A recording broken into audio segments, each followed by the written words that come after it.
السلام علیکم مفتی محترم، خیر جوړې ته به د ښه د ښه جوړې ښه خدای دې وکړي چې روغ جوړې. مفتی محترم یو پوښتنه وه، د سفر لمانځه کې بعضې وخت د موټر کې سړی سپور وي روان وي او لاره رابندي زښته زیاتې امکانات د کښته کېدام وي، لکه موټر په حرکت کې لږ ودرېږي، لږ حرکاتو کې لږ ودرېږي. دغه ټیم کې دا مونځ ډېري خلک په اشاره کوي که نه، نو دا د اشارې مونځ دلته د سجدې امکانات نه وي. بعضې وخت بعضې خلک په سیټ باندې سجده ږدي، مخکې سیټ په سیټ باندې سجده ږدي، نو ټول مونځ په اشاره کوي که نه. او په د اشاره باندې مقصد خبره مې دغه په د اشاره لمونځ کول صحیح دي که نه؟ د مسافر دپاره چې امکانات د درېدا نه وي بیخي او رش وي ډېر، د دغه له نګاه نه چې موټر نه ته کټ چې موټر ته نه ځي په روانه کې، ځکه راشي که هغه ودرېږي نو وخت ډېر وځي، پاتې کېږي رش کې بند پاتې کېږي. نو دغه په باره کې لږ معلومات راکړئ.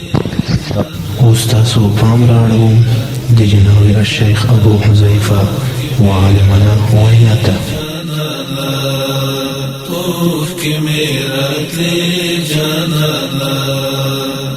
دلته ستا کور و دلته روش او پیدا شوی دلته.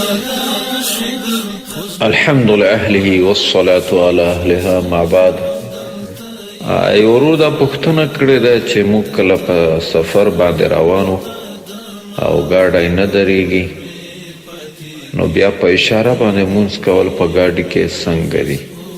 د دې ورور په جواب کې باید ووایم چې که چیرې دا سفر یو ښه اوږد سفر وي، سړی ځي د یوه ځای نه بل ځای ته لرې سفر وي، دغې ګاډي نه بیا کوزېدلی نه شي.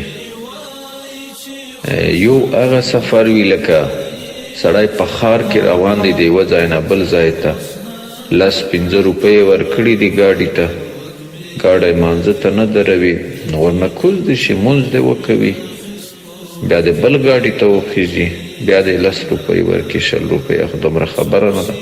په بازار کې دغه څو زر نه بلل کېږي، بازار کې د کوز شي، هلته ځایونه وي، هلته د خپل مونځ وکوي. او که دا اوږد سفر وه او هلته بیا بل ګاډی نه پیدا کېږي، نو باید کوشش وشي چې ګاډی ودرول شي.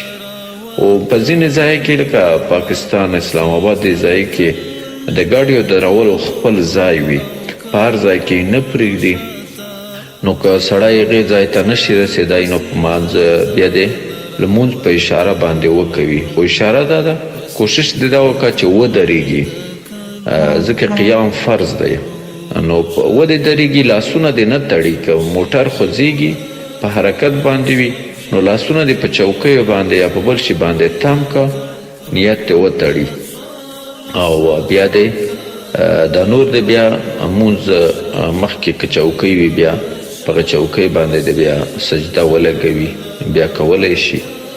او دغسې په دې طریقه باندې، او لاسونه اگر که سنت دی خیر ده، خو قیام درېدل که بې د لاسو ایښودلو نه کېدله، بیا د لاسونه نه ږدي، لاسونه دې تم که په یوه ځای باندې په قیام باندې د نیت وتړي، نو په دې طریقه باندې بیا دغه مونځ کولی شي. خو کله چې بیا ځای ته ورسي بیرته بې واپس قضایي راوړي، دغه ورته کفایت نه کوي. والسلام علیکم ورحمة الله وبرکاته. اوس هم دلته یې جانانه، دلته اوس هم د تا د مخ د ګل وږمې پاتې دي.